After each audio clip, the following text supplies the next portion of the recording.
Thank you, Thomas, too. Okay, so thank you for joining me here today. I'm Ashley Murphy, the founder and principal of Arete Wealth Strategists Australia. Today's presentation is the fourth and final installment in our experience of living between two countries, our 2.5-year Australian sojourn. Of course, this does not connote personal financial advice. I don't know how you would see it that way, but you would do well to engage with an individual financial advisor, tax attorney, or tax accountant for your specific situation. I should mention last month's webinar, which was actually only delivered last week, and that's because I had a terrible case of food poisoning at the end of June, and so we had to defer it a couple of weeks, but I was joined by Brad Murphy, tax attorney, no relation to me, I always should mention, and we did personal financial planning moves for the Australian business owner expanding into the US. That's now up on our YouTube channel. So if that is you or someone you know, then they would do very well to check that out, because Brad and I at the end of that were actually remarking on the quality of the content. We thought, wow, if someone had told us that before we had moved to the US, then it could have made a tremendous difference to our financial outcomes. A little bit about me. So I'm a tri-citizen of Australia, the US, and the UK. How did that come to be? Born in the UK to an American mother, Australian father. My dad was a professor on secondment at that time. So I was really raised back in Brisbane, moved to the US in 2005 it was, after studying IT and business management at university. I always was called to be a financial advisor, but the landscape of what that looked like in Australia at that time didn't really appeal to me. And it wasn't until I'd spent a few years working in a corporate environment in the US, doing budgets and numbers and forecasts, I realized I could actually be working with people in a fiduciary capacity, putting their best interests first and helping them directly. And that is when I saw the light, scales fell from my eyes, whatever metaphor you want to use. And I've been a financial advisor for over the past dozen years. I've also been a conference speaker, founder of the Global Financial Planning Institute, and author for the world's #1 financial blogger, Michael Kitces, as well. Kinds of clients we work with, you see listed here. So the Aussie business owner living in the US, the high net worth family currently living in the US looking to move overseas. They actually moved to New Zealand, that particular family. And then the Australian executive and family permanently relocating to the US and getting their whole Australian situation figured out, as well as their US retirement plan put in place. So those are the kinds of clients that we work with, but enough of that. Let's move to what is a very revealing and personal story of the last couple of years. It's funny, it's like an interactive diary, essentially. So today I'll be talking about our situation, where we are right now and what's coming up. The financial features and profile of the time we lived in Australia, what that meant to us, the reflections, the personal reflections on this time, choosing a neighborhood back in Minnesota. Why do we have to move back at all? I figure someone will eventually ask that. If we've had if we've had such a wonderful time, then why are you moving back? Renting versus buying in Australia, that whole decision. Schools in the US versus Australia, a comparison, and how we went about doing the research. Logistics of selling stuff versus shipping it back. Renting things here versus buying them. Budgeting for the move back. US health insurance, and managing businesses across borders. There are a number of clients on today's call, so I'm thrilled to see them here as well.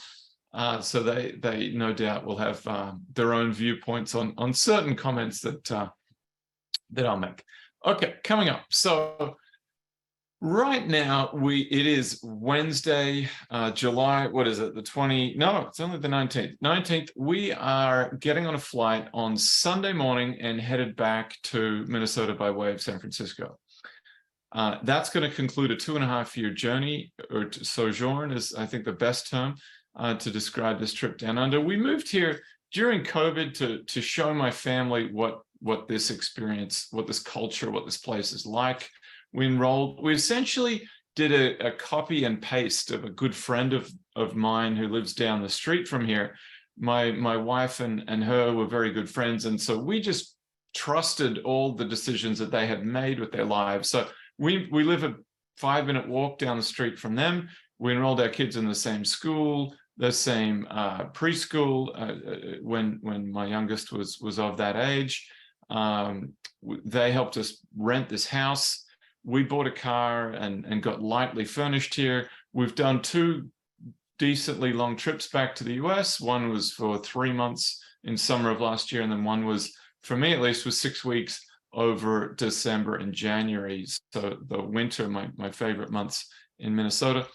And I ran my US-based businesses from Australia.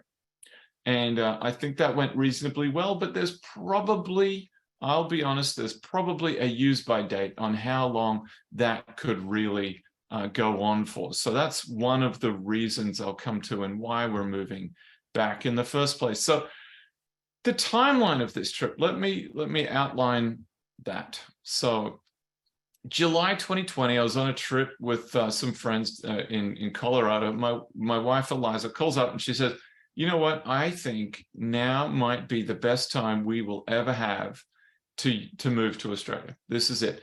We've just gone through the civil unrest, which, the riots. There was nothing civil about it. We just went through the riots in Minneapolis. I would go to the office and there would be state National Guard troops, columns of Humvees with armed guards and Black Hawks flying around, and everyone's locked down and there's masks. And we just thought, you know what, we don't want this. We want to get out of here. So we spent the next 6 months preparing. In January, we booked multiple flights. You can go watch the previous YouTube webinars where I talk about this. We booked 2 sets of flights, one on Delta, one on the Qantas government flight out of LA. Eventually got on the government flight, went straight into quarantine for 2 weeks, got out of quarantine. By the end of February, it's probably even quicker than that, we'd purchased all the household furniture, borrowed kitchenware from my family, bought some appliances, white goods, and used Airtasker in Australia to help move heavy things around. All in all, spent probably $5,000 on furnishing and moving related expenses. And that number will be important later on. So May through July 22, we were back in the US, as I mentioned. We took a good long trip back. My wife was desperate to see her family because, remember, Australia during 2021 was completely locked up. You could not visit even if you wanted to. And that is assuming you weren't an Australian citizen. December to January, we were back in the US. We found a realtor. The cogs had been turning in our heads, and we had been thinking about moving back and really taking this opportunity to reinvent ourselves back in Minnesota. And I felt that was necessary because the initial move that we did was really, I won't say sight unseen, because that's not true. My wife obviously is from there, but for me, I'd visited maybe half a dozen times. I'd spent several weeks there in total, and we found a house opposite the street from where Eliza, where her parents live. And really, we were just moving in to be close to the family, but it wasn't a neighborhood that I would have, if I'd known the city in and out. It really wasn't my kind of neighborhood. And so it's only with distance and perspective that I came to really have an opportunity to reflect inside. Living there, when you're in that the boiling water, you're not aware of the stress and the pressure and the temperature that you're under. It was only getting away from there I realized this is not a fit for who I am. So we began to tour properties. By April of this year, we had known the time frame of the move back, which was in part, if not largely, dictated by the school year for my kids. So with that coming up at the end of August, beginning of September, we knew we wanted to have a little bit of time beforehand. So that's when we booked these flights, July 23rd, as I mentioned. So March through June, we worked pretty closely with a realtor, a mortgage broker, and an architect to engineer this. I guess it's called a buy-sell transaction. So the goal of which is to buy this block of land, build a house in a suburb just outside of Minneapolis. To do that, however, we need to sell our place. So we worked with this realtor, sold our place, went through 100 different challenges and problems that all came up at the last minute. Of course, to sell the home, it ended up pretty well, actually.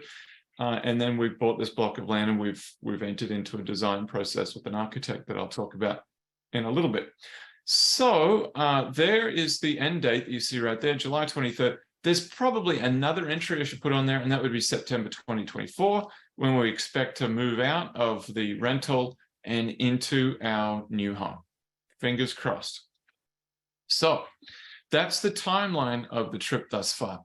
So what about the financial features of the time we were in Australia? This was, as is always the case when moving, no one knows the future. We had no idea what things were going to hold. So being a financial planner, being someone deeply steeped in cash flow and budgeting, as Mr. Robert Bressy here will no doubt testify, I did sensitivity analysis on the move and what the budget would be and how much it would cost. At the time we moved, as we can see on the next page here, at the time we moved, the exchange rate was terrible. It was up around 78, 79 cents. So thankfully, we've been very lucky in this time, and we've seen the exchange rate largely trend down. Obviously, there's movement up and down, but largely trend down throughout the time of the whole move.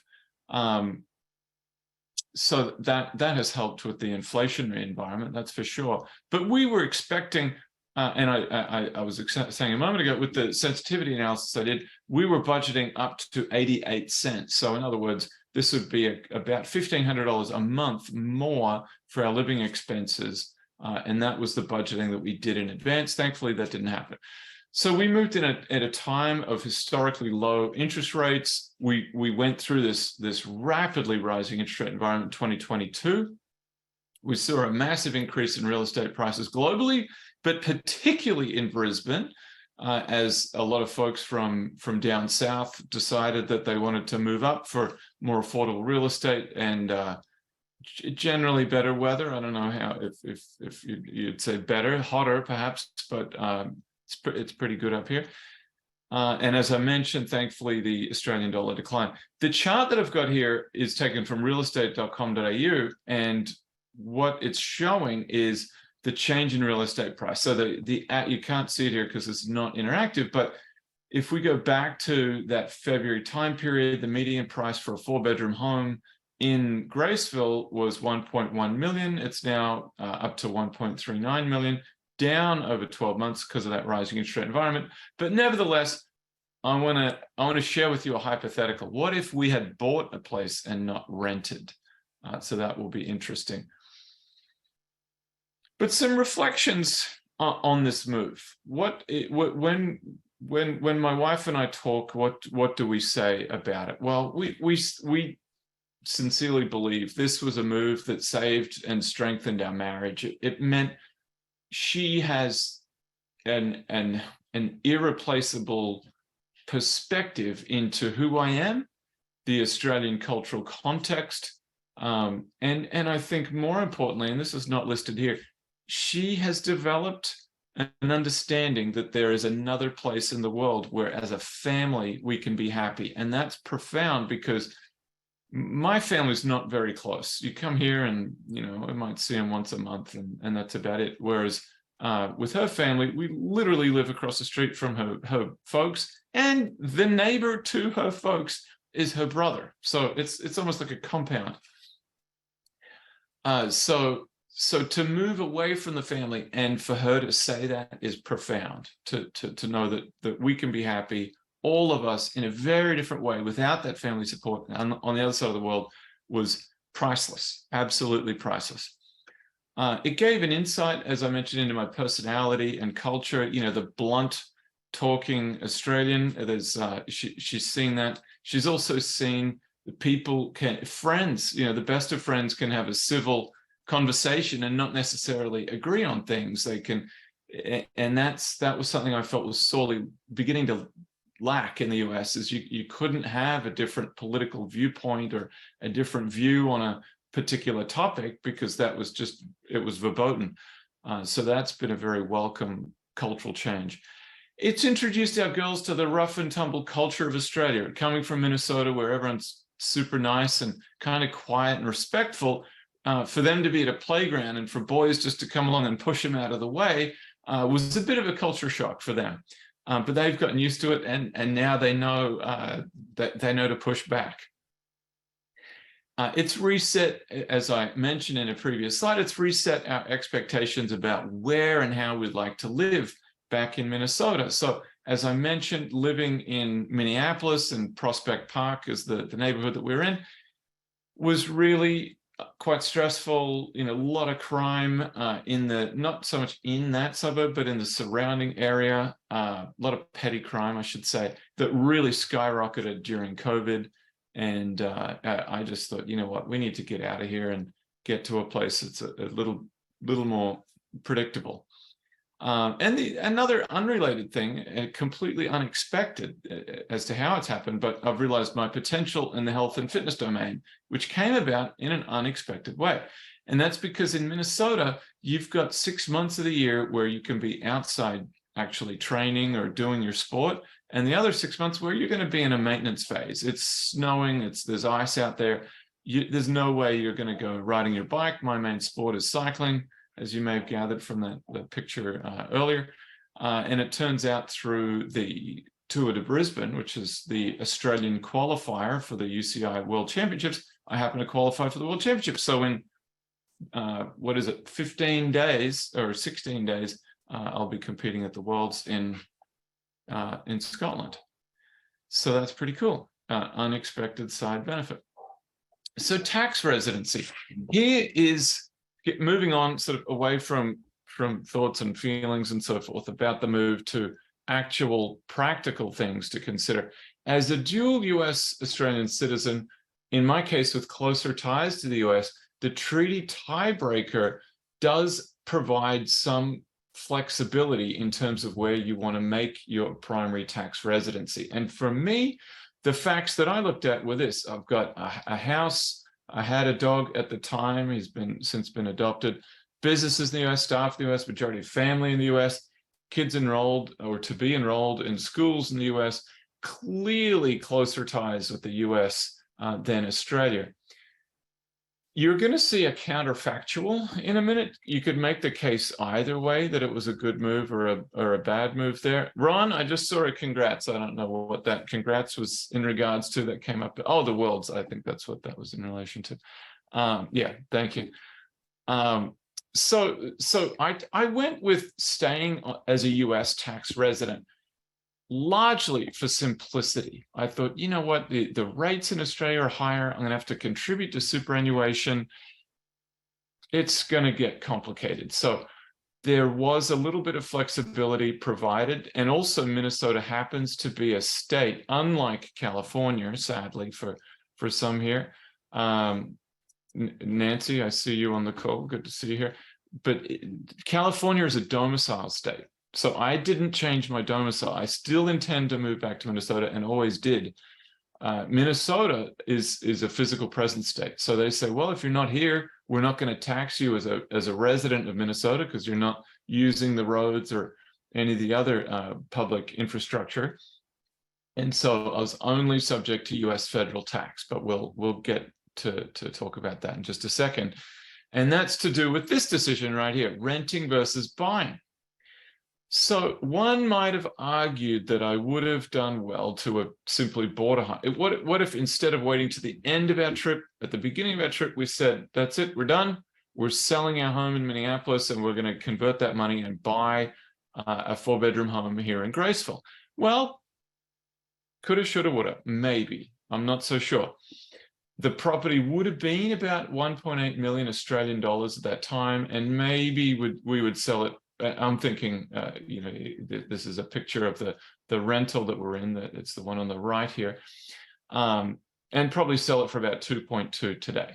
So let's run through that. There's a $400,000 capital gain.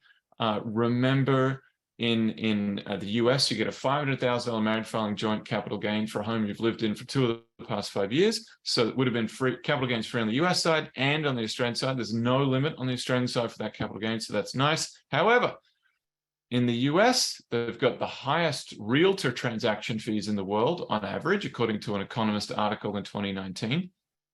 But in Australia, it's not that it's much cheaper, it's that they do it differently. So they hit you with this stamp duty, which would have cost us $76,850 on the way in, and we would have paid realtor fees on the way out of $55,000. So if we subtract those transaction-related expenses, we would have pocketed 268,000 Australian dollars versus the $130,000 we paid in rent. Okay, 260. Now, most people would look at that and say, gosh, well, who would rather receive a check for $268,000 versus a bill for $130,000? Seemingly, but let me show you something. So what happens? This is one where I'm going to ask you to do a little bit of the thinking here. Let's go to my key financial data sheet. Let's say you happen to be in a 32% federal tax bracket. So over here, you're paying 32%. That's for an income married filing joint between 364 and 462. You're paying only 32% compared with, now those, if you shift, let's just take the midpoint of that, call that 400,000. 400,000 US dollars is going to be, let's call it 600,000 Australian. You're in a 45% tax bracket. So that's 13% more with that bracket kicking in lower. So I haven't done the math there, largely because there's a limit to quite how open I'm willing to be about my income and tax and so forth. But you can see the thoughts going through my head. If I became an Australian primary tax resident, yes, I would have made, I didn't know it, because who did know that real estate was going to balloon in that way at that time, but my taxes would have been at least that much higher. So should I have made Australia my primary tax resident and just bought a place here or not? I think it's 6 or a half dozen, and quite honestly, I'm happy with that. I don't give it a whole lot more thought. It also saved me a ton of time and headache, because we've simply had to move in and move out. It's been very easy. Okay. As I mentioned, we, over the course of these trips that we took back to Minnesota, as we began to contemplate the move back, we started to really zero in on neighborhoods. And so we thought, well, what are the factors? Proximity to family, crime, of course, is always top of mind for me.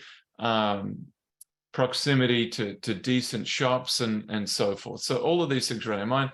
When we were back there, we toured neighborhoods. When we were there in December and January, we actually toured various homes and got a real sense, as best as we could, of what these neighborhoods were actually like. We spoke to folks in Facebook groups, joined Facebook groups that belong to these neighborhood-specific groups, and really did everything we could to get a feeling for them. There's a question that's just popped up. Tom White, I believe Australia has a rule that if you're a resident for over 183 days, you have to file Australian taxes. How do you get a choice to then determine? Well, as I mentioned, Tom, that's to do with the US double taxation treaty that Australia has, and it has a tiebreaker provision for people that are US and Australian tax residents, because you're right, that by physical presence, I would be an Australian taxpayer, but because of the US are the ones that won World War II. They're the template that everyone uses when they enter into a tax treaty with the US. Australia didn't present them with their treaty. It was the other way around. And as a result of that, there is a provision there that says when there is a tiebreaker situation where the closer ties prevail, there is your primary tax residence. So that's the answer there. Okay. So, I skipped, getting a little bit ahead of myself here. So working with a realtor mortgage broker to buy and sell homes.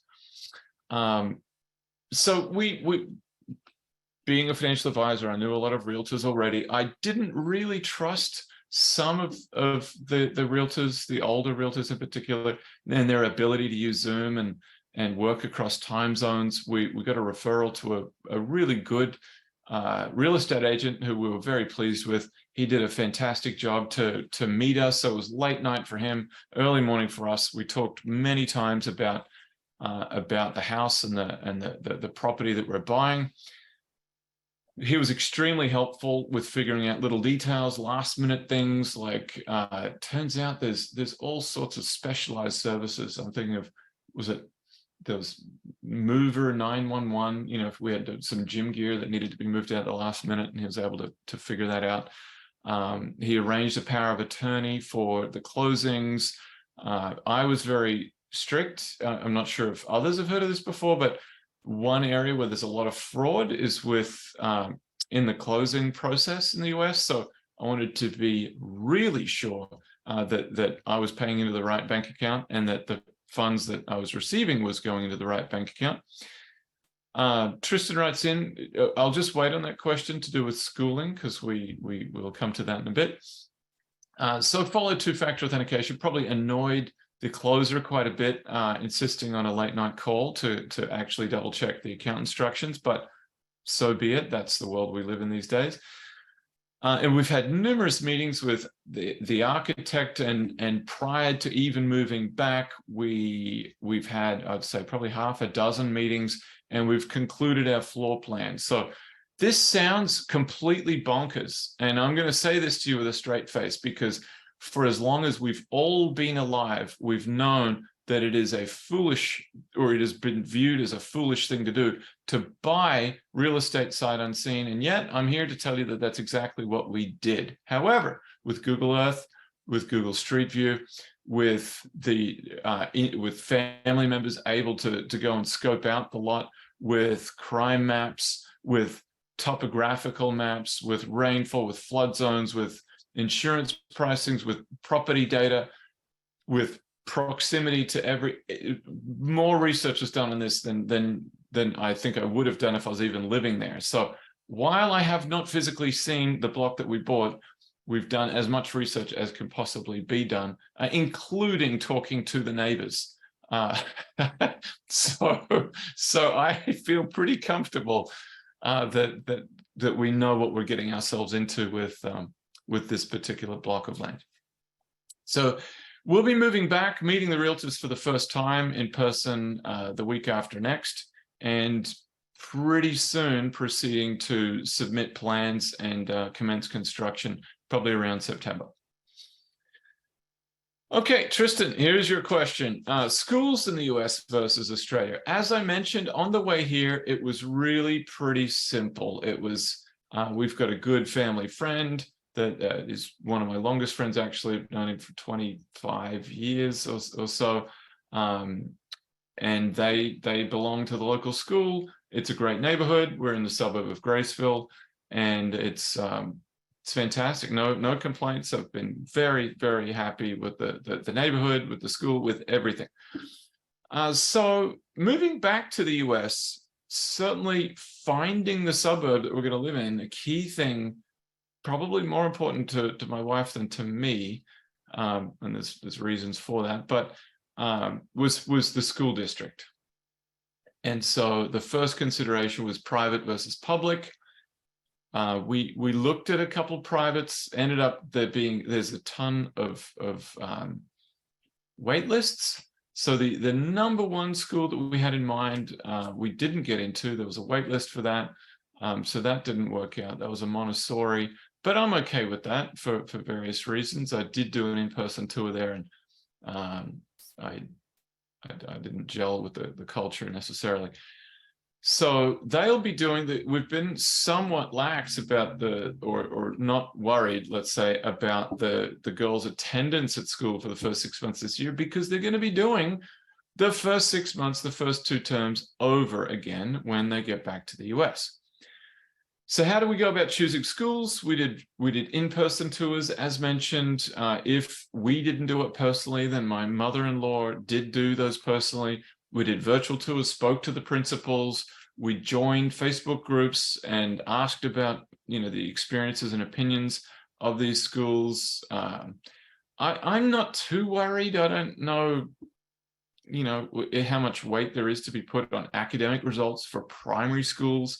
So I'm not too worried about that. I'm mostly concerned about the avoidance of dysfunction, classroom disruptions, and a diverse set of experiences that the child will benefit from in order to grow up to be a good human being. That's the main focus for me at this point in their lives. And of course, old-fashioned internet research on these schools. For the summer of last year, Tristan, that was the only time when they were remotely schooled, because they were out for they missed about, I think it was like 8 to 10 weeks of school. So my wife homeschooled them just for that period. The rest of the time wasn't long enough to bother. Moving on, logistics, selling versus shipping goods. So the approach that we took here was an asset light approach. We bought a nice bed set back in the US. We've got a piece of artwork there. I've got some good bikes, but I brought them with me. The electric bikes I didn't, because they're a nightmare to ship in the first place. So that was the conclusion there. And you can see the last bullet point here. I talk about that as well. So we really didn't spend much. We went on Facebook Marketplace, Gumtree. I think Gumtree's declined in its market share of local secondhand buying and selling. So it's now really about Facebook Marketplace. And we spent less than $5,000 furnishing this place. And I love the honesty of children. The kids' friends have been over here, and one of them had a perfect comment. She's like, "Wow, you've got a big house, but nothing in it." And and that's kind of by design, because we figured anything we bought, we would have to be selling, and if we can't sell it, we're giving it away. And so that was the experience of how we furnished the house. It wasn't empty; it just didn't feel very full. That's how it was here. So 2.5 years is still a bit of time. Over that time, I bought a nice electric scooter to help get to the train station and just commute around Graceville here. I bought a nice exercise bike. There was a great sale going on, and I figured even with shipping, it would still be worthwhile buying that. And we were at Rainbow Beach and fell in love with a portrait that they had there of Fraser Island. So those were the 3 possessions that we thought, and just a box of miscellaneous stuff that we thought we would plan on shipping back, because obviously that's not even coming as excess baggage because they're too heavy and unwieldy. So the rest of our stuff, we figure we'll probably have about a dozen bags in total, maybe 10, because Liza's folks were just out and they took a couple with them already. But probably 10 to 12 bags in total. I've got a budget of $3,000 for excess baggage. It was also $3,300 for the shipping of that stuff. We went with Allied, and honestly, I can't believe I'm saying it, but the experience has been great so far. Now, I haven't actually received the goods on the other end, so wait for the installment there. But that was fully insured. The guys showed up on Monday. They helped validate that we packed everything correctly. There was some concern, and still is, to be honest, to do with the electric scooter, because they suffer from the same problem as electric bikes. They're very heavy and they have lithium batteries. So I followed the protocols of the company that I bought it from, disconnected that battery, and fingers crossed it doesn't burn down the ship that it's coming on, and that it arrives safe and sound in apparently 14 weeks' time. With regards to our transportation here, we really got by just fine being a 1-car household. Now, that is different to Minnesota because we're not dealing with extreme weather, and really working from home, as I have primarily done for the past 2.5 years, I haven't had anywhere to commute. We did I did look into buying a cargo bike, an electric cargo bike, and I was going through all sorts of hoops and loops to get recommendations on that and how it would work to ship it back to the US. Considering it was going to cost even more money to buy it here because of goods and services tax, and just Australia's a more expensive place in general, I was a little reluctant until someone on a Facebook group said, well, why don't you just rent one from Log and Carry? And so that's what we did for the last 6 months.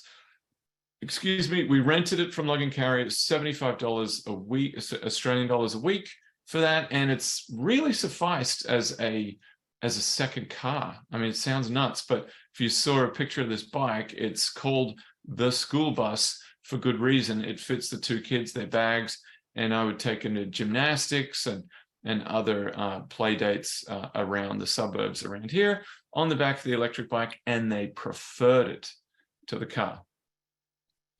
Moving on, budgeting for the move back here. So what do we have?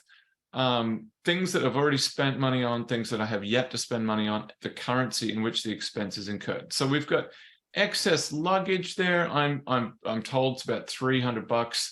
Of course, another form of inflation is not simply price increase, but a decrease in quantity. They used to give you 2 bags. Now they give you 1 bag. So the number of bags you need to pay for has gone up. So I'm budgeting for 10, as you can see right there. There's the rent deposit on the place back in Minnesota. That's why it's in US dollars.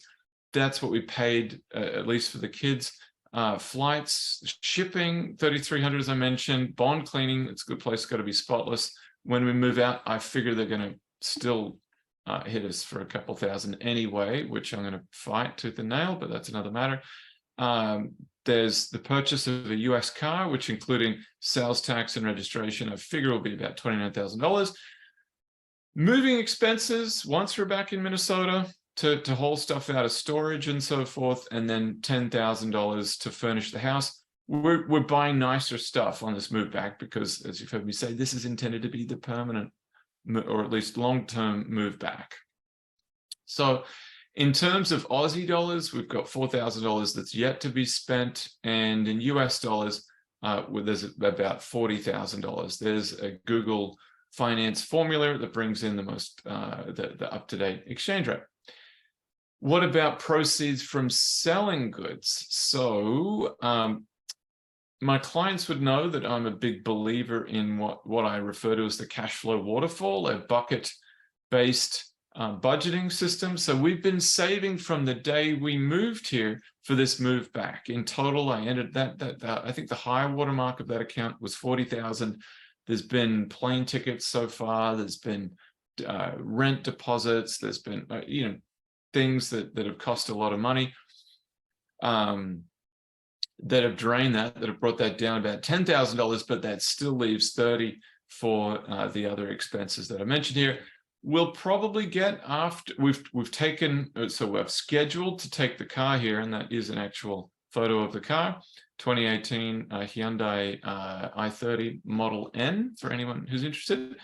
It's on consignment at a place called Consignment Cars in McGregor here in Brisbane, and that works perfectly. It means we don't have to rent a car, or haven't had to rent a car for the past month or thereabouts while we wait to sell the car. We literally drive this to the consignment place the day before we leave, take an Uber back, and then we'll take an Uber from the Airbnb that we're going to stay in for the last 2 nights straight to the airport. And then when this is sold, they suggest it's probably going to be about 55 days before it's actually sold. Then they put that in a bank account, and I convert that back to US dollars. I'm expecting $1,000 back from the house rental deposit and the sale of various items of furniture. So in total, it will have cost us $2,000 to have furnished the place for the last 2.5 years, which is ridiculously cheap compared with we did look into renting furniture briefly just to learn more about that. And that is an unbelievable bargain for 2,000 Australian dollars to furnish a house for that period of time is unbelievable. The good news is my budgeting has been very accurate.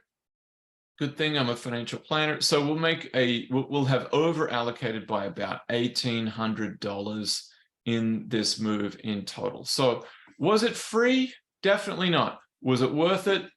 Absolutely. US health insurance. So before we left, I was on my wife's group policy. So it was essentially it was an employee benefit. She worked as a nurse practitioner at a hospital in downtown Minneapolis. So I was covered under her. Since moving here, of course, Australia doesn't do it that way. We have individual policies. So it was about a quarter of the price of what we'll soon be paying once we're back in the US with more included. I think my premium is $250 Australian dollars a month. That includes the two girls. We avoided using health services when we're back. Sorry, typo there, health serviced. When we're back in the US, kept that to Australia. But honestly, we're pretty fit and healthy, so that hasn't been a huge thing. Annual physical, annual dental checkup. That's really been about it.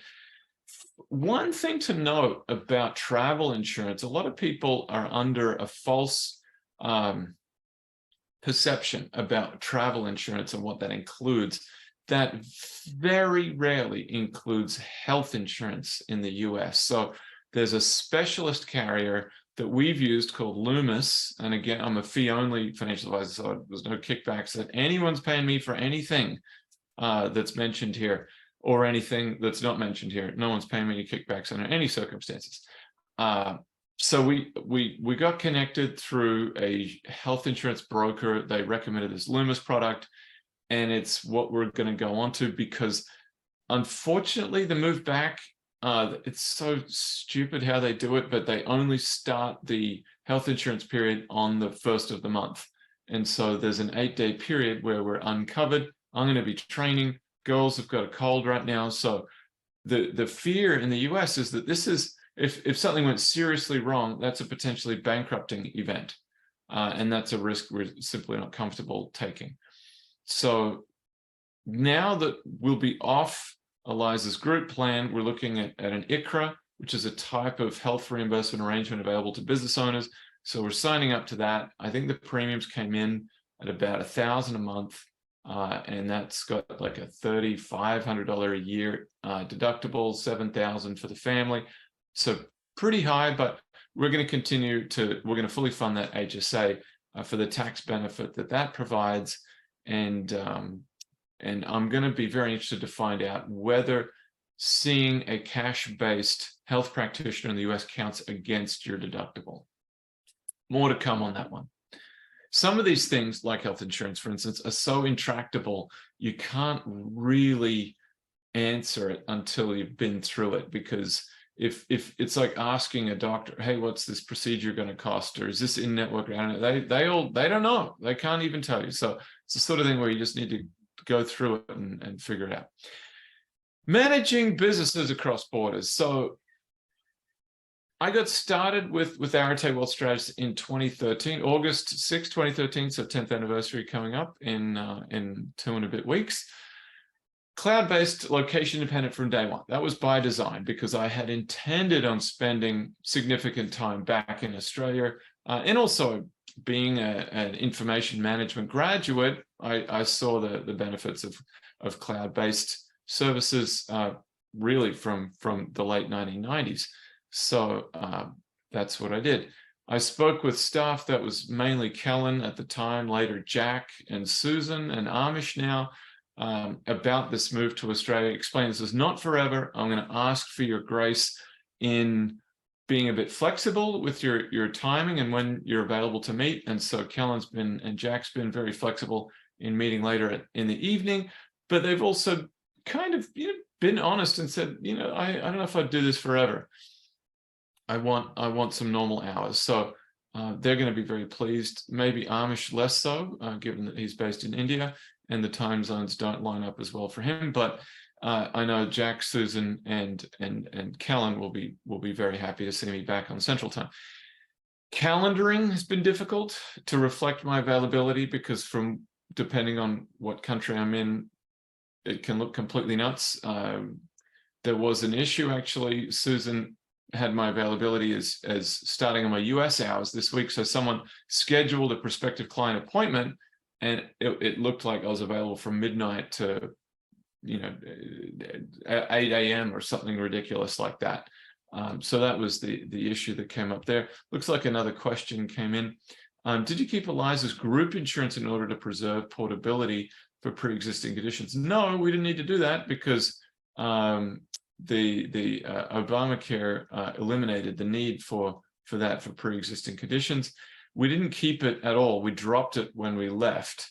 What we did do, David, on an unrelated note, and this is hopefully a value-added answer for you. The only thing that we did of that nature was with Amica for property, Amica insurance. No one's ever heard of Amica before other than my clients, because I'm a big believer in Amica. Amica typically is #1 for JD Powers and Associates claim satisfaction, consumer reports, claim satisfaction, wonderful property and casualty insurer. What I did is I signed up with them with a term life insurance policy in order to keep my seniority with them. So that would entail some discounts because I've been a long-term client, and I would have lost that if I'd said, sorry, I'm moving overseas, selling my car, don't need a house insurance anymore either, thank you very much. That would have all gone away. So I said, well, how do I keep my tenure with your company? And they said, well, let me check into it. And they looked into it. They said, if you have a life insurance policy, then you retain some status with us. So Ron, good man. He used Amica too. Love him. I use them for auto and life too. I don't use them for well, let me correct myself. Just put my foot in my mouth. I won't continue using them for life because it seems as though mutuals aren't actually that competitive for term life. But for $13 a month to retain my status with them, I felt that was worthwhile. You're welcome, Dad. Okay, so moving on here, what do we have here? So calendaring was an issue. We did it for 2.5 years. I don't think it would be sustainable long term. Why? Because I think my US clients, some have enjoyed the difference in my availability because it means I can meet late at night. Some have probably found it a little restrictive. And so I think that there's a use by date on that. Also staying up to date with wholesalers, economic forecasts and so forth. I've been getting up at 5 a.m., 4:30 today in particular. But really, if you were going to do this long term, you would probably need to get up at 2 a.m., 3 a.m. to maximize the number of hours of overlap. So for that reason, I'm happy to be returning to the US. One thing I realized I didn't speak about, but I'm going to address here is, why are we moving back at all? After all that I've said here, it sounds like it was a pretty good trip. It was. So why are we moving back? Well, the answer first and foremostly is family. My wife is very close with her family. They're wonderful people. We love them very much. They're getting older, and as my girls are young, we want to maximize the time that they have with their grandparents and cousins over there. And the second thing is also for my business. I just can't be away much longer than what I already have been, and so that's what I'm doing. Tom White writes in, thank you for sharing your experience. Can you recommend a tax accountant that can address and file both Australia and USA? Oh, I don't know if I can recommend, but I can certainly name a few. Looking at Australia being primary residence, we'll need a good professional to file for us. Good luck with your move back. I would say if you're going to be primarily based in Australia, you'd do well to talk to Murphy Tax. If you're primarily based in the US, then you might look at Jordan Friedman and JF Global in Denver. I should mention next month, I've got a webinar coming up, doing a deep dive on income taxes between Australia and the US and really understanding that.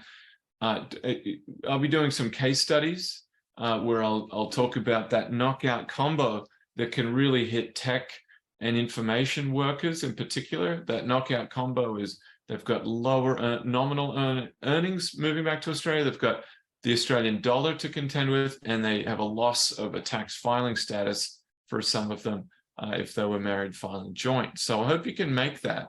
That's mid-August.